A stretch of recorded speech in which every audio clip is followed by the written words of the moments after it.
গভীর রাত্রে মানুষ সব ঘুমায় যায়, গর্ভবতী মা ঘুমাতে পারে না। সন্তান পেটের ভিতরে হাঁটু দিয়া গুতা মেরেছে, পা দিয়ে লাথি মেরেছে। মা চরম শীতের রাত্রে, প্রচন্ড শীতের রাতে গায়ের লেপটা সরায় দিয়া মা একবার দাঁড়ায় আর একবার বসে, একবার দেওয়ালের সাথে হেলান দিয়া দাঁড়ায়। কষ্ট করে রাতটারে কাটায় দেয়। আবার সারাদিন সংসারের জন্য কাজ করেছেন, রান্না বান্না করেছেন মা, সকলকে খাওয়াইয়া মা শেষের দিকে খেতে গেছেন। যখন নিজে খেতে গেলেন, খাবারের ক্ষুধা নিয়ে পেট ক্ষুধা নিয়ে খেতে বসেছেন, পেটের ভিতরে সন্তান লাথি মেরেছে, পেটের মধ্যে ঘুষা মেরেছে, হাঁটু দিয়া গুতা মেরেছে। ভরা পেটে, পেটের ভিতরে সন্তান গুতা মারলো হাঁটু দিয়া, মাথা দিয়া। মা ক্ষুধা রয়েছে, পেটে খেতে পারলেন না, বেদনা শুরু হয়েছে। খাবারের থালাটা ঠেলে দিয়ে মা দাঁড়ালেন, বসলেন, চোখের পানি ফেললেন। এভাবে করে মা একটা দুইটা দিন নয়, 10টি মাস পর্যন্ত সন্তানটাকে পেটের মধ্যে নিয়ে, একটা জীবিত মানুষ আর একটা জীবিত সন্তান পেটের মধ্যে নিয়ে নড়াচড়া করছেন, চলাফেরা করছেন। কিতাবের মধ্যে এসেছে, রাতের বেলায় মা যে ঘুমাতে পারেন না সন্তানের নড়াচড়ার কারণে, রাতভর ইবাদত করলে যত সওয়াব পাওয়া যেত, আল্লাহ ওই সওয়াব মায়ের আমলনামায় লিখে দেন। সন্তান পেটে থাকার কারণে খেতে পারে না, পেট ভরে ক্ষুধায় কষ্ট পায় মা। এই জন্যে 10 মাস ধরে রোজা রাখলে যে সওয়াব হতো, আল্লাহ রাব্বুল আলামিন মায়ের আমলনামায় রোজার সওয়াব লিখে দেন। 10 মাস পুরে গেল, সন্তান ডেলিভারির সময়ে চলে এলো। মায়ের মন বিমর্ষ, সন্তান ডেলিভারি হবে, না জানি মরে যাই নাকি, না জানি অপারেশন লাগে নাকি, কি অবস্থা হবে। মা খেতে পারে না, মুখটা শুকায়া যায়। ডেলিভারির সময় যখন আসে, মা বাবার কাছ থেকে বিদায় নিয়ে যায়, স্বামীকে একান্তে গোপনে ডেকে নিয়ে বলে, প্রাণের স্বামী, দীর্ঘদিন একসঙ্গে ঘর কন্যা করেছি, অপরাধ হয়ে যেতে পারে, আমারে মাফ করে দিও। আমার মনে হয় এবার আমি আর বাঁচবো না। সংসার থাকলো, চাবি থাকলো, সব বুঝে নাও, আমারে মাফ করে দিও। মা চলে গেল সুতিকা গৃহে, ক্লিনিকে চলে গেল, অপারেশন থিয়েটারে চলে গেল, অথবা ডেলিভারির জায়গায় চলে গেল। ডেলিভারি পেইন শুরু হয়ে গেল, বেদনা শুরু হয়ে গেল। এক একটা বেদনা যেন মায়ের এক একটা মৃত্যু যন্ত্রণা শুরু হয়ে যায়। এমন যন্ত্রণা, প্রসব বেদনা দুনিয়ার ভুক্তভোগী মা ছাড়া আর কেউ জানে না। এই চরম বেদনার ভেতর দিয়ে, চরম কষ্টের ভিতরে মা যখন একটা বাচ্চা প্রসব করলো, জিহাদের ময়দানের মতো মা রক্তাক্ত হয়ে গেলেন, সন্তান দুনিয়ায় এলো। মা তখন অস্থির থাকেন। এত বড় বিরাট কষ্টের ভিতরে আল্লাহ রাব্বুল আলামিন বলেন, সন্তান যখন ডেলিভারি হয়ে গেল, মায়ের মনের ভিতরে আমি তখন এই ফিলিংস, এই টেন্ডেন্সি জাগ্রত করে দিই, দেখ কি হয়েছে। মা তখন দেখতে চায় কি হয়েছে। মায়ের সামনে যখন এত কষ্টে হৃদয়ের ইংরানম, কলিজার 32টি নাড়ি ছেঁড়া যন্ত্রণার সন্তান যখন মায়ের চোখের সামনে আসে, আল্লাহ পাক বলেন, মা যখন তার ছেলের মুখের দিকে তাকায়, মেয়ের মুখের দিকে তাকায়, আল্লাহ বলেন 10 মাসের পেটে ধরা কষ্ট আর ডেলিভারির সব কষ্ট মায়ের মন থেকে মুছে ফেলে দেই। আল্লাহ রাব্বুল আলামিন বলেন, খবরদার দুনিয়ার মানুষ, এমন মায়ের সাথে নাফরমানি করবি না, এ মায়ের সাথে নাফরমানি করবি না, মাকে সম্মান করবি, মার কাছে দোয়া চাবি। দুনিয়ায় যদি সম্মান চাও, রিজেক্ট চাও, মায়ের পায়ে ধরে কাঁদো। মায়ের জাতি অনেক সম্মান তার। রাসূল করিম সাল্লাল্লাহু আলাইহি ওয়াসাল্লামকে প্রশ্ন করা হয়েছে, হুজুর খেদমত করবো কার? হুজুর কয় মায়ের। তারপরে কার? হুজুর কয় মায়ের। তারপরে কার? হুজুর বলেন মায়ের। তারপরে কার? তোমার পিতার। 3 গুণ। তোর মায়ের মর্যাদা 3 গুণ বেশি, তোর বাপের চাইতে মর্যাদা বেশি। সুবহানাল্লাহ পড়ে। আর আজকে ইসলামের শত্রুরা তারা বলে যে ইসলাম নারীর অধিকার আদায় করে নাই। নারীর অধিকার ইসলাম দেয় নাই তো কে দিয়েছে? আমার বন্ধুগণ, বিশ্বনবী জনাব মুহাম্মদ রাসূলুল্লাহ সাল্লাল্লাহু আলাইহি ওয়াসাল্লাম মসজিদে নববীর ভিতরে বসে আছেন। এক বৃদ্ধা মহিলা মসজিদের মধ্যে প্রবেশ করলেন। হুজুর বৃদ্ধাকে দেখে দাঁড়ায় গেলেন। বিশ্বনবী বুড়ি মেয়ে লোককে দেখে দাঁড়ায় গেলেন। আল্লাহর নবী বুড়িকে দেখে দাঁড়ালেন। বুড়ি যখন কাছে এলেন, আল্লাহর নবী নিজের গায়ের চাদর বুড়ির জন্য বিছায় দিলেন। বুড়ি বসলেন। এরপরে কথাবার্তা সারার পর বুড়ি যখন বিদায় হবেন, হুজুর আবার দাঁড়ালেন। বুড়ি মহিলা চলে গেলেন। সাহাবায়ে কেরাম বলেন, ইয়া রাসূলুল্লাহ, কিছুই বুঝলাম না, একজন বৃদ্ধা মহিলার জন্য বিশ্বনবী দাঁড়ান আর গায়ের চাদর বিছান, আমরা বড় আশ্চর্য হয়ে গেলাম। নবীজি বলেন, ও আমার সাহাবীরা, তোমরা জানো না এই মহিলা কি চিনতে পারো নাই? আমি আমার মায়ের দুধ আমার জীবনে কিসমতে তেমন হয় নাই। আমি আমার মায়ের দুধ তেমন কিসমতে পাই নাই। যার বুকে দুধ খেয়ে, যার কোলে কাখে চড়ে আমি বড় হয়েছি, আমার সেই দুধ মা ইনি হযরতে হালিমাতুস সাদিয়া। আর সেই দুধ মা রাসূলুল্লাহ নিজে সম্মান দিয়েছেন মায়ের। খবরদার মাকে অসম্মান করবেন না, মাকে সম্মান করবেন, মাকে শ্রদ্ধা করবেন। আমার বন্ধুগণ, আলেম ওলামা পীর বুজুর্গদের জন্য হাদিয়া তো দেন আপনারা, কোনো নিষেধ নাই, দেন। হাদিয়া দেওয়াও সুন্নত, নেওয়াও সুন্নত, দিবেন, আমি কোনো নিষেধ করি না। কিন্তু আমি বলতে চাই, পীর বুজুর্গদের কাছে, আলেম ওলামাদের কাছে হাদিয়া দিয়া আল্লাহরে যত না খুশি করতে পারবেন, এই ডালিম বেদানার মৌসুমে বেদানা একটা ভেঙে নিজ হাতে যদি মায়ের মুখে তুলে দেন, আল্লাহর আরশ খুশি হয়ে যাবে, আল্লাহর আরশ আজিম খুশি হয়ে যাবে, আল্লাহ পাক খুশি হয়ে যাবে। মায়ের খাওয়াও, বাপকে খাওয়াও, তোমার সবচেয়ে বড় পীর তিনি। সুবহানাল্লাহ, সুবহানাল্লাহ। মা বাপ যদি একটু দোয়া করে দেয়, তোমার জিন্দেগির কাম শেষ। একটু বদদোয়া করলে জাহান্নামে যাবে। কোন পীর সাহেব বদদোয়া করলে জাহান্নামে যাবে এমন কথা নয়। কোন মাওলানা বদদোয়া করলে দোজখে যাবে এমন কথা নয়। রাসূল বলেছেন, হুমা জান্নাতুকা ওয়া নারুকা। মা বাপ তোমার বেহেশত, মা বাপ তোমার জাহান্নাম। মা বাপ যদি অসন্তুষ্ট হয়, দোজখে যাবি। আর মা বাপ যদি খুশি, আল্লাহর জান্নাতে চলে যাবে। সুবহানাল্লাহ, সুবহানাল্লাহ, সুবহানাল্লাহ। মায়ের পায়ের তলে তোর বেহেশত। আমরা পুরুষ, আমাদের গত বছরও বলেছি, আমরা পুরুষ, আমাদের পায়ের তলে জুতা। আমাদের পায়ের তলে কি?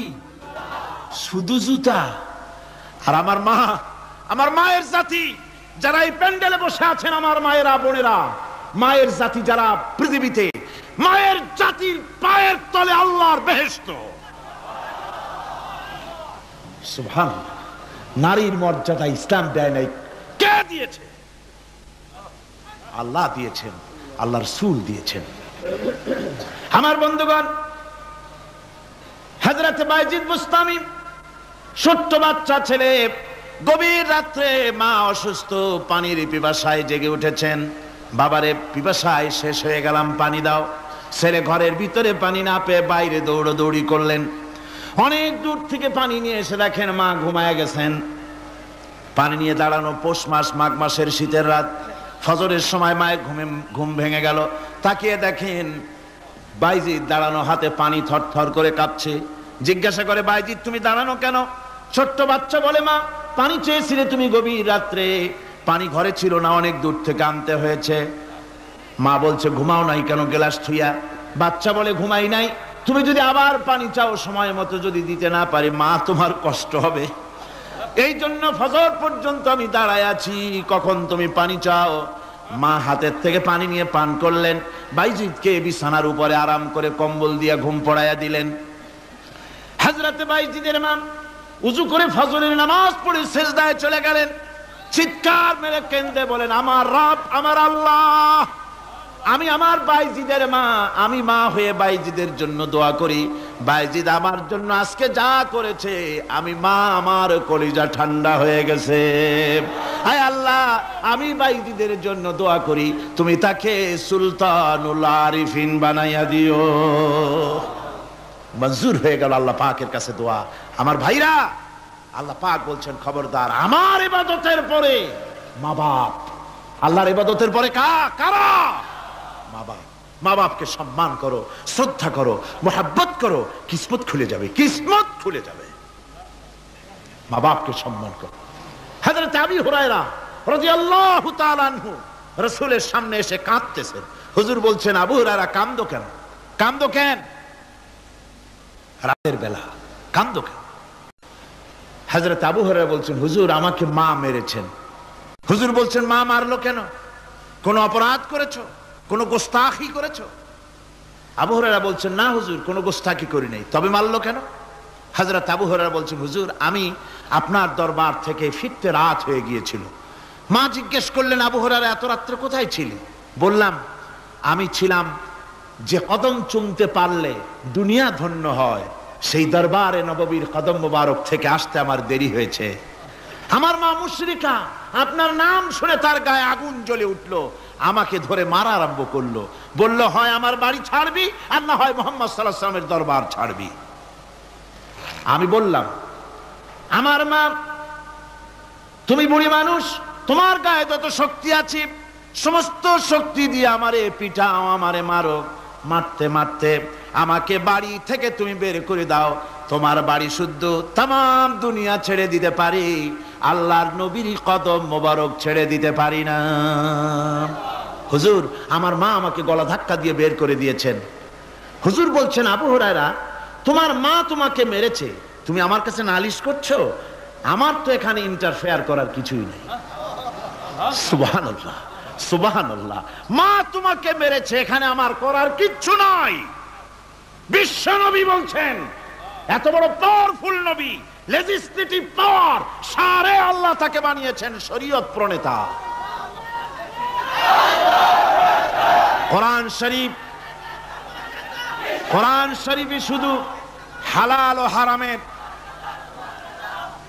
হালাল এবং হারামের, বৈধ এবং অবৈধের সীমারেখা শুধু কোরআনই ঠিক করেনি, রাসূলের জন্য আল্লাহ ছেড়ে দিয়েছেন। আল্লাহ রাসূলও হারাম, হালাল এবং হারামের বৈধতা অবৈধতার সীমারেখা নির্ধারণ করেছেন। এত বড় ক্ষমতা তার, এত বড় পাওয়ারফুল বিশ্বনবী, তিনি বলছেন মা মেরেছে, আমার করার কিছু নাই। চিন্তা করেন কত বড় কথা, এ কথার লোড কত। হযরত আবু হুরায়রা বলেন, ইয়া রাসূলুল্লাহ, মা মাকে মেরেছেন, আমি আল্লাহর নবীর কাছে মায়ের বিরুদ্ধে নালিশ করতে আসি নাই। বললেন, কেন এসেছো? হযরত আবু হুরায়রা বলেন, হুজুর এসেছি একটা কারণে, আমি জানি আল্লাহ নবী যদি আল্লাহর দরবারে হাত উঠায়া কোনো জিনিস বলে, আল্লাহ রাব্বুল আলামিন সঙ্গে সঙ্গে মঞ্জুর করে নেন। হুজুর আমি এসেছি, মেহেরবানি করে দোয়া করুন আমার মাকে যেন আল্লাহ হেদায়েত নসিব করে দেন। আল্লাহ নবী হাত উঁচু করে বললেন, আল্লাহুম্মা হিদি উম্মা আবি হুরায়রা, আয় আল্লাহ আমি দোয়া করি আবু হুরায়রার মাকে তুমি হেদায়েত নসিব করে দাও। রাসূলুল্লাহ দোয়া করছেন আর আবু হুরায়রা সমানে দৌড়াচ্ছেন। তিনি দৌড়াচ্ছেন, পিছন থেকে কয়েকজনে আবু হুরায়রার জামা টেনে ধরেছে, দৌড়ো। তাদের জানা আবু হুরায়রা খুব ভদ্রলোক মানুষ, কোন ঝড় ঝামেলার মধ্যে থাকে না, রাগ শাক করে না, চিৎকার মারে না, দৌড় মারে না, এত ভদ্র শরীফ, দৌড়ায় কেন? না জানি কোন বিপদ বুঝি ঘটে গেছে। পিছন থেকে জামা টেনে ধরে বলে, দৌড়াও কেন? হযরত আবু হুরায়রা জামা সাহাবীর হাত থেকে ছিনায় নিয়ে বলেন, জামাত ছেড়ে দাও, আমাকে দৌড়াতে দাও, আমি দৌড়াইয়া বাড়ি যে দেখতে চাই। আমি দৌড়াইয়া আগে আমার বাড়ি পৌঁছতে পারলাম না, আমি যাওয়ার আগে আমার আল্লাহর নবীর দোয়া আমার বাড়ি পৌঁছে গেছে, আমি এইটা দেখতে চাই। হযরত আবু হুরায়রা বাড়িতে গিয়ে দরজা নক করলেন, ভেতর থেকে আওয়াজ এলো, কে? হযরত আবু হুরায়রা বলেন, মা, আমি তোমার আবু হুরায়রা ফিরে এসেছি। মা বলছেন, বাবা অপেক্ষা করো, দরজা খুলতেছি। হযরত আবু হুরায়রা বলেন, মায়ের গলার আওয়াজের ভিতরে শিরকিয়াতের কর্কশতা পেলাম না, মায়ের গলার আওয়াজের ভিতরে তাওহীদের গন্ধ পেলাম। আমার মনে হলো নবীজির নিক্ষিপ্ত তীর তার নিশানায় পৌঁছে গেছে। কিছুক্ষণ পর মা আমার বেরিয়ে এলেন, মাথা থেকে চুলের থেকে বুড়ি মানুষ, সাদা চুলের ভিতর থেকে পানি পড়তেছে। মা বলল, বাবারে, তোমারে মারার পর আমি বড় অনুতপ্ত হয়েছি, অনুশোচনা করেছি, আমি গোসল করেছি, মনে মনে ভাবলাম আমার ছেলে তো কোনো খারাপ জায়গায় যায় নাই, কেন তারে মারলাম, আমি বড় লজ্জায় পড়েছি তোমারে মেরে। ও আমার আবু হুরায়রা, আমি গোসল করেছি, পবিত্র হয়ে গেছি, জলদি করে আমাকে নিয়ে চলো বিশ্ব নবী জনাবে মুহাম্মদুর রাসূলুল্লাহর দরবারে। হযরত আবু হুরায়রার মা ঘোষণা করলেন, আশহাদু আল্লা ইলাহা ইল্লাল্লাহু ওয়াহদাহু লা শারীকা লাহু ওয়া আশহাদু আন্না মুহাম্মাদান আবদুহু ওয়া রাসূলুহু। আমার ভাইরা, মা বাপ সবচেয়ে সম্মানের জিনিস। আল্লাহর ইবাদতের পরই মা বাপের খেদমত করতে হবে। আল্লাহ পাক বলছেন, বান্দারে দেখ, মায়ের পেট থেকে আনলাম, মায়ের বুকের মধ্যে মহব্বত পয়দা করলাম, এত মহব্বত দিলাম তোর উপরে, যে কোনো বিদেশে যান, যেখানে যান, বাড়িতে ফিরলে পরে সকলে, ছেলে মেয়ে ভাই বোন সবাই দেখবে সুটকেসে আমার জন্য আনছে কি, সবাই চিন্তা করবে আমার জন্য কি এনেছে। একমাত্র মা সন্তানের মুখের দিকে তাকাবে, কখন খাইছে সে। সুবহানাল্লাহ, সুবহানাল্লাহ, আমার বাসার মুখখানা শুকনা, তুই বুঝি আজকে কিছু খাইস নাই। বিদেশে যেসব সন্তান থাকে, মা কাটা কবুতরের মতো ছটফট করে। আমার ছোটবেলার কথা আমি দেখেছি সরসিলা মাদ্রাসা পড়তাম, আব্বা টাকা দিতেন মাদ্রাসায় যাওয়ার সময়, আবার মা আবার মুরগির ডিম বিক্রি করা, বিভিন্ন জিনিস বিক্রি করা বা বাজার করা পয়সা, উদ্বৃত্ত কিছু পয়সা আব্বার অজান্তে আমার হাতের মুঠার মধ্যে দিয়ে দিতেন। যখন মাদ্রাসার দিকে রওনা হয়েছি, পর্দার আড়াল থেকে দরজা থেকে দেখতাম, যতক্ষণ তাকায় দেখতেছি চোখ থেকে পানি দরদর করে পড়তেছে। সুবহানাল্লাহ, মা কি জিনিস! আল্লাহ আল্লাহ আল্লাহ। বিদেশে যদি কারো সন্তান মারা যায়,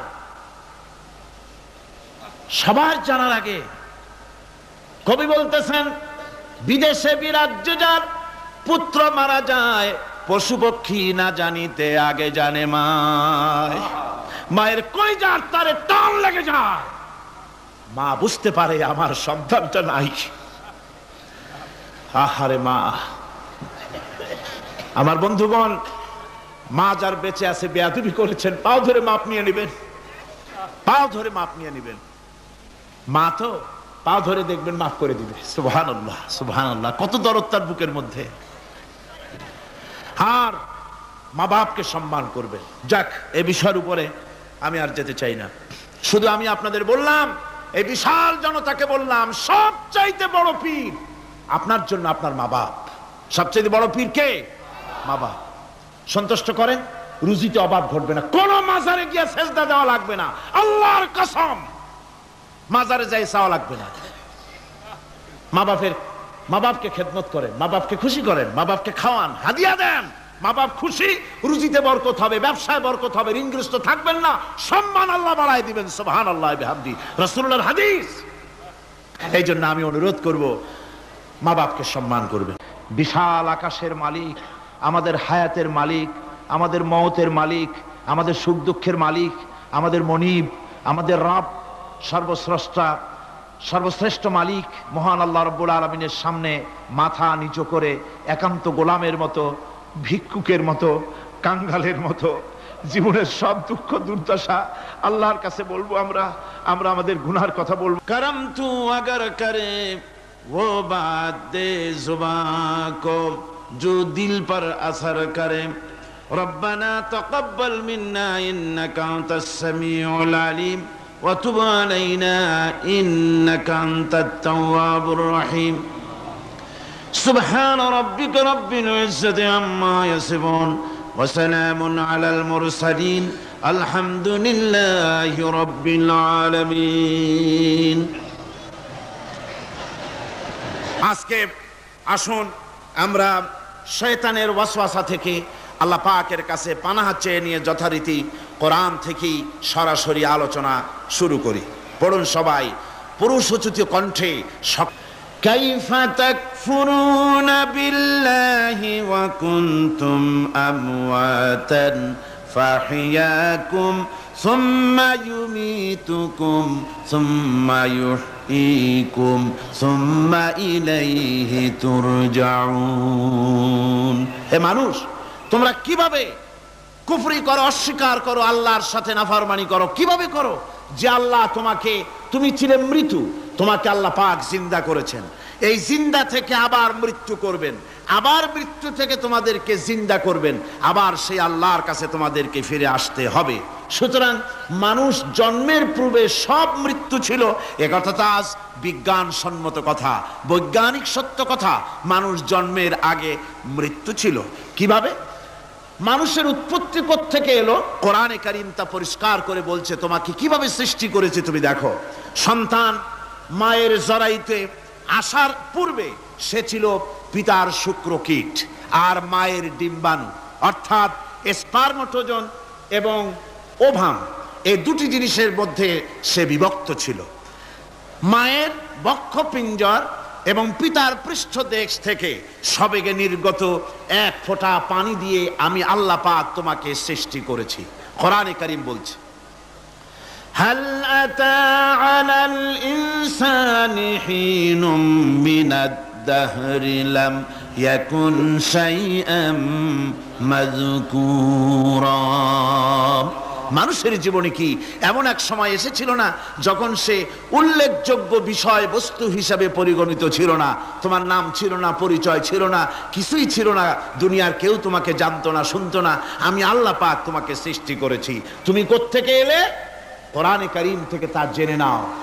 আল্লাহ রাব্বুল আলামিন বলেন, ইন্না খালাকনাকুম মিন তুরাবিন সুম্মা মিন নুতফাতিন সুম্মা মিন আলাকাতিন সুম্মা মিন মুদগা। আমি রব্বুল আলামিন তোমাকে সৃষ্টি করেছি, মাটির উপাদান দিয়ে তৈরি করলাম। মা বাপের, পুরুষের স্পার্মটোজন আর মহিলাদের ওভাম দুটোতে মিলে মায়ের গর্ভের ভিতরে নাপাক পানি ফোঁটাকে জমাট রক্তে পরিণত করে দিলাম। এই জমাট রক্তকে গোশত বানালাম, কচি কচি হাড় দিয়ে একটা বডি, একটা স্ট্রাকচার তৈরি করলাম। তারপরে ফাকাসাউনাল ইযামা লাহমা, গোশত দিয়ে, রক দিয়ে, চামড়া দিয়ে সুন্দর করে ছাউনি দিয়া মায়ের গর্ভের ভিতরে আমি আল্লাহ রব্বুল আলামিন তোমাকে বানাইছি। মায়ের পেটের ভিতরে ফি কারারিম মাকিন, একটি সুরক্ষিত জায়গায় তোমাকে আমি রেখে দিলাম, যেখানে কোনো রোগ, কোনো জার্ম যেখানে পৌঁছতে পারবে না, কোনো অসুবিধা হবে না। এমন একটা জায়গায়, এমন একটা ইন্টেনসিভ কেয়ার ইউনিটের ভিতরে রেখেছি। সুবহানাল্লাহি ওয়া বিহামদিহি। একটা ইন্টেনসিভ কেয়ার ইউনিট, যেখানে কোনো রকমের কোনো জার্ম প্রবেশ করে বা করবার কোনো ক্ষমতা নাই কারো। এমন একটা যে একটা প্যাকেট, সুন্দর একটা প্যাকেট, একটা কভারের মধ্যে তোমাকে তৈরি করা হলো মায়ের পেটের মধ্যে। তারপরে আজকে তুমি কুফরি করতেছো, আজকে আমাকে অস্বীকার করছো। ওই গর্ভের ভেতরে আমি ইচ্ছে করলে রক্তের পিণ্ডের আকারে মায়ের গর্ভ থেকে আবর্ষণ করে দিতে পারতাম, দুনিয়ার মুখ দেখতে পারতে না। মায়ের পেটের ভেতর থেকে মরা সন্তান হিসাবে বের করে দিতে পারতাম, বিকলাঙ্গ করে বের করে দিতে পারতাম, পঙ্গু করে বের করতে পারতাম। পারতেন না? আল্লাহ রাব্বুল আলামিন বলেন, কেমনে বানালাম? খালাকাল ইনসান, মানুষ আমি সৃষ্টি করেছি মায়ের পেটের ভিতরে বসে, যখন ক্ষুধার উদ্রেক হলো, রুহু যখন এসে গেল, ক্ষুধা লাগলো, খাবারের প্রয়োজন হলো, আমি কেমনে খাওয়ালাম? দুনিয়ার কোনো মা বাপ, কোনো নেতা, কোনো ডাক্তার, কোনো চিকিৎসা বিজ্ঞানী মায়ের পেটের সন্তানের খাবার সরবরাহ করতে পারে না। আল্লাহ পাক বলেন তুমি কি খাবে? ব্যবস্থা আমি করেছি। মায়ের মাসিক অসুখকে বন্ধ করে দিয়ে মায়ের নাভির সঙ্গে তোমার নাভির সাথে তার লাগাইয়া দিয়েছি, আর ওই তারের মাধ্যমে রক্ত বের করে দিয়া মায়ের রক্ত দিয়ে তিল তিল করে তোমারে বড় করেছি। রক্তটা মুখে লাগাই নাই, মুখে লাগলে পরে নাপাক রক্ত, মুখটা নাপাক হয়ে যাবে। নাভির ভিতর দিয়ে পাস করে দিলাম, মুখটাকে পবিত্র রেখে দিলাম, যাতে করে দুনিয়ায় আসার পর আমার পবিত্র বানানো মুখখানা দিয়া এই দুনিয়ায় বসে তোমার আল্লাহর পবিত্র নামের জিকির করতে পারো। এমন সুন্দর করে মায়ের পিঠের ভিতরে তৈরি করলাম, হাত দিলাম, পা দিলাম, সুন্দর করে বানালাম, এমন নিখুঁত করে বানালাম, তাকায়া দেখো নিজের দিকে, সুন্দর করে বানালাম। এরপরে কি করলাম? সুম্মা নুখরিজুকুম তিফলা, বাচ্চার আকারে মায়ের পেট থেকে আস্তে করে বের করে নিয়ে আসলাম। সুবহানাল্লাহি ওয়া বিহামদিহি। আস্তে করে মায়ের পেট থেকে নিয়ে এসেছি পৃথিবীর বুকে। পৃথিবীতে যখন আসলে তখন তোমার অবস্থাটা কি ছিল? ক্ষুধার যন্ত্রণায় যদি মরেও যেতে, কান্দা ছাড়া ভাষা নাই। ভাষা আছে? কোনো হুঁশ ছিল আমাদের? কোনো জ্ঞান ছিল? আল্লাহ রাব্বুল আলামিন বলেন, আল্লাহু আখরাজাকুম মিন বুতুনি উম্মাহাতিকুম লা তা'লামুনা শাইআ, মায়ের গর্ভ থেকে এমন অবস্থায় বের করে এনেছি যখন তোমার কোনো হুঁশ নাই, জ্ঞান নাই, কথা বলতে পারো না, পায়খানার ভিতরে পড়ে থাকো, ট্যাটা করে কান্দা ছাড়া পথ নাই, পানির পিপাসায় গলা শুকায় যায়, কান্দা ছাড়া পথ নাই, মনের তোমার মুখের কোনো ভাষা নাই কান্না ছাড়া। আমি তোমার এমন আল্লাহ, আমি তোমার এমন স্রষ্টা, আমি তোমার এমন রব, তোমার ভাষা নাই বলে মায়ের কলিজার ভেতরে আমি তোমার প্রতি এক দুর্বিনীত মহব্বত পয়দা করে দিয়েছি। তোমার কান্না তোমার মায়ের বুকের মধ্যে শেল বিঁধে যায়। তুমি যখন কাঁদো, কান্নার আওয়াজ যখন মায়ের কানে চলে যায়, হাজারো কাজ ফেলে মা দৌড়াইয়া বাচ্চারে কোলে নেয়। কি খাবে কেউ তৈরি করে না। আল্লাহ রাব্বুল আলামিন বলে, বান্দারে দুনিয়ায় আসার আগে তুমি কি খাবে, খাবারের বন্দোবস্ত আমি আল্লাহ করেছি, আমি এমন স্রষ্টা। তুমি দুনিয়া আসার 6 মাস আগে তোমার মায়ের বুকের ওপরে তোমার খাদ্য গরম করে আমি আল্লাহ রিজার্ভ করে রেখে দিয়েছি। সেই খাদ্য শুধু খাদ্য নয়, রোগের প্রতিষেধক, এটা ওষুধ। আজ বিজ্ঞানীরা, চিকিৎসা বিজ্ঞানীরা বলছেন মায়ের দুধ সন্তানের খাদ্যের, মায়ের দুধের চাইতে কোনো বিকল্প কিছুই নাই। সন্তান পৃথিবীতে এলে মায়ের প্রথম দুধটা, গ্রামে গঞ্জে অশিক্ষিত এলাকায় প্রথম দুধটা ফেলে দেয়, এটাকে মনে করে এটা খারাপ, এটা খাওয়াতে নাই, তাহলে ধনুষ্টঙ্কার হবে, হাবিজাবি কথা বলে। আল্লাহ দুধ বানাইছে বাচ্চার ধনুষ্টঙ্কার হওয়ার জন্যে। মায়ের ওই প্রথম দুধটা হচ্ছে সন্তানের জন্য সমস্ত রোগের প্রতিষেধক। সে ছিল পেটের ভিতরে একটা কাভারের মধ্যে, ওখানে কোনো জার্ম ছিল না, কোনো রোগ জীবাণু ছিল না। ও পৃথিবীতে এসেছে যেখানে অক্সিজেনের ভেতরে জার্ম রয়েছে, বাতাসের ভিতরে জার্ম রয়েছে, যার পরিবেশটা খারাপ হয়ে আছে, মানুষের শ্বাস প্রশ্বাসে নিঃশ্বাসে হাজারো রোগ জীবাণু ঘুরছে, এই রকমের একটা পৃথিবীতে এসেছে। আসার পরে কচি স্বাস্থ্য, কচি শরীর, কচি হার্ট, কচি লাংস, সেটাকে প্রতিরোধ করবে কি করে? সেজন্য আল্লাহ পাক মায়ের দুধের ভিতরে সমস্ত রোগের প্রতিষেধক দিয়ে দিয়েছেন। সুবহানাল্লাহ। আজকের বিজ্ঞানীরা তা স্বীকার করেছেন। অনেক মা তার সন্তানকে দুধ দেন না, নিজের শরীর স্বাস্থ্য ভালো রাখার চিন্তা করে বাচ্চাকে দুধ খাওয়ান না। এটা অত্যন্ত নির্মম কাজ। বাচ্চাকে দুধ খাওয়ালে বাচ্চার সাথে মায়ের মহব্বত বাড়ে। ইউরোপে, আমেরিকায় মাকে মা বলে ডাকে না, বাপকে শ্রদ্ধা করে না, সম্মান করে না। তার কারণ সেখানে মায়েরা তার সন্তানদেরকে কোলে নেয় না, সন্তানদেরকে ফিডার খাওয়ায়। আর আমি নিজের চোখে দেখেছি মায়েরা ইউরোপে আমেরিকায় যখন শপিং এ আসে, তখন রাস্তায় যখন আসে তখন ওই পুশ চেয়ারগুলিতে বাচ্চাকে শোয়াইয়া বাচ্চা এভাবে পুশ চেয়ারে করে ঠেলে নিয়ে যায়, আর কুত্তার বাচ্চাগুলি কোলে করে ঘুরে বেড়ায়। কুত্তার বাচ্চা কোলে নেয়, নিজের বাচ্চা পুশ চেয়ারে করে ঠেলে। সেই জন্য মায়ের প্রতি সন্তানের মহব্বত হয় না, সন্তানেরও মায়ের প্রতি কোনো শ্রদ্ধা জাগে না। আল্লাহর কি ব্যবস্থা, মায়ের কলিজার মধ্যে মহব্বত পয়দা করে দিয়েছেন আল্লাহ পাক। মায়ের বুকের দুধের ভিতরে আল্লাহ রাব্বুল আলামিন, আল্লাহ পাক বলছেন আমি মানুষ সৃষ্টি করেছি আর তার সমস্ত প্রয়োজন মিটিয়েছি, তার খাবারের সব প্রয়োজন মিটিয়ে দিয়েছি। দুধটাকে ঘন করি নাই হজম করতে পারবে না বলে, ওই দুধটা সামান্য পাতলা করে দিয়েছি, ওর ভিতরে সামান্য মিষ্টি দিয়েছি। দুধের বোটার ভিতরে একটা ছিদ্র দিলে চোষা মারলে পরে অনেকগুলি দুধ বেরিয়ে এসে গলাটা আটকে যেত, তোমার কচি কণ্ঠ গলা আটকে যেত, শ্বাস করতে পারতে না। এজন্য মায়ের স্তনের বোটার ভিতরে সূক্ষ্ম সূক্ষ্ম 32টা ছিদ্র করে আস্তে করে দুধ বার করে তোমার জীবন আমি বাঁচাইছি। খলাকাল ইনসান, মানুষ সৃষ্টি করেছি আমি আল্লাহ পাক। সুতরাং যে আল্লাহ পাক এ মানুষ সৃষ্টি করলেন আর মায়ের কলিজার ভিতরে মোহব্বত পয়দা করে দিলেন, সে আল্লাহ পাক বলছেন খবরদার ওই মাকেও যেন আবার ভুলে যেও না। মাকে সম্মান করে করো, মা বাপকে মোহব্বত করো, তাদেরকে শ্রদ্ধা করো। বউ পাইয়া সুন্দরী স্ত্রী পেয়ে মায়ের কথা ভুলে যেও না। অনেক সাহেব আছে মায়ের কথা ভুলে যায়, স্ত্রীর কথা অনুযায়ী মায়ের উপরে অত্যাচার করে, এরকমও বহুত আছে।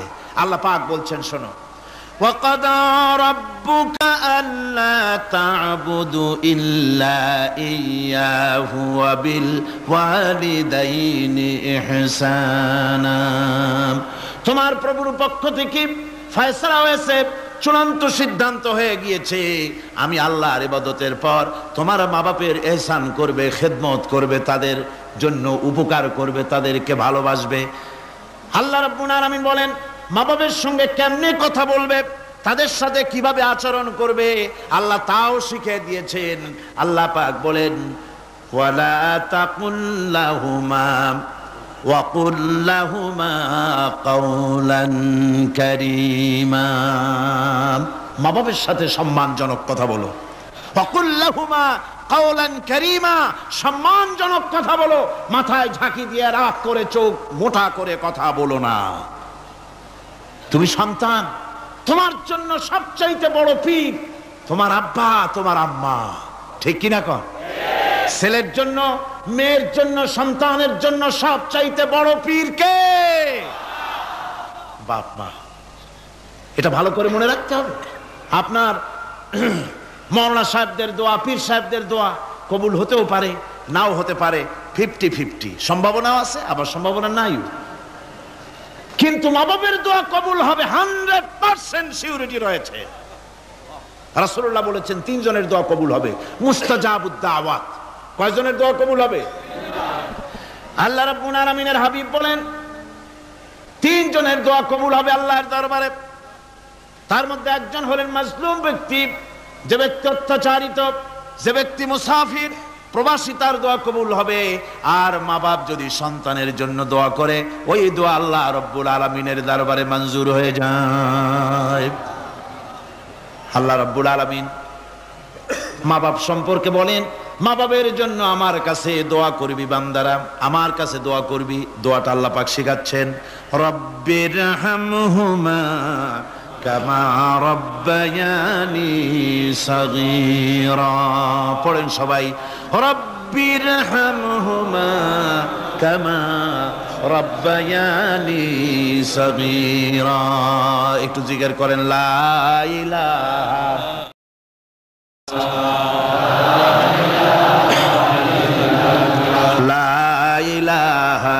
ইল্লাল্লাহ, লা ইলাহা ইল্লাল্লাহ, লা ইলাহা ইল্লাল্লাহ, লা ইলাহা ইল্লাল্লাহ মুহাম্মাদুর রাসূলুল্লাহ।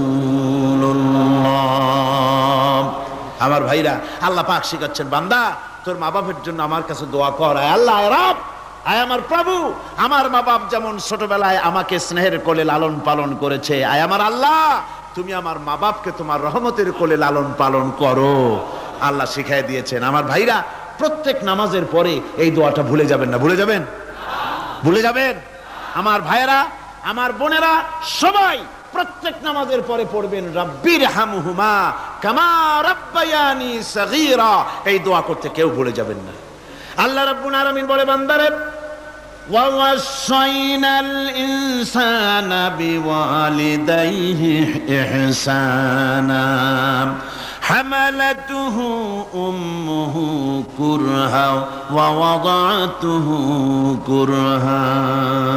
আল্লাহ পাক বলেন, আমি পৃথিবীর সমস্ত মানব মণ্ডলীকে উপদেশ দিয়েছি, মা বাপকে সম্মান করো, শ্রদ্ধা করো, তাদের উপকার করো। তার কারণ হলো তোমার মা তোমাকে গর্ভে ধারণ করেছে অত্যন্ত কষ্টের সাথে।